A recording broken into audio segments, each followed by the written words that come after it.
तो नमस्कार दोस्तों, आप सभी का फिर से एक बार और स्वागत है हमारे YouTube चैनल भोजपुरी पेज में। और मैं हूं आप सब का दोस्त भाई अजीत यादव।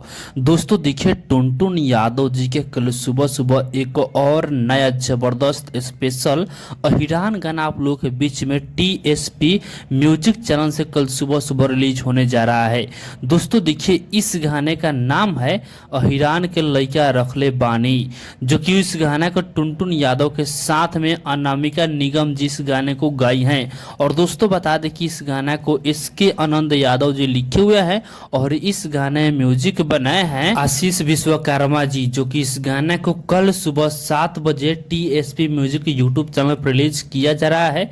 तो आप लोग कल सुबह तैयार रहिएगा इस गाने को सुनने के लिए। गाना बहुत ही जबरदस्त गाना होने वाला है। आप लोग जब इस गाने को सुनेगा तो आप सभी को ये गाना काफी ज्यादा पसंद आएगा। तो बाकी दोस्तों आप लोग कल सुबह तैयार रहिएगा इस गाने को सुनने के लिए। बाकी फिलहाल का ही अपडेट है, आप लोग इसके बारे में क्या कहना चाहते हैं कमेंट बॉक्स में बताइएगा। और इसी के साथ हम इस वीडियो को समाप्त करते हैं। ये वीडियो अगर पसंद आया तो इस वीडियो को लाइक शेयर कीजिएगा। बाकी अभी तक हमारे इस चैनल को सब्सक्राइब नहीं किए हैं तो सब्सक्राइब भी कर लीजिएगा, क्योंकि इस चैनल में भोजपुरी इंडस्ट्री का हर एक अपडेट सबसे पहले आप सभी को मिलेगा।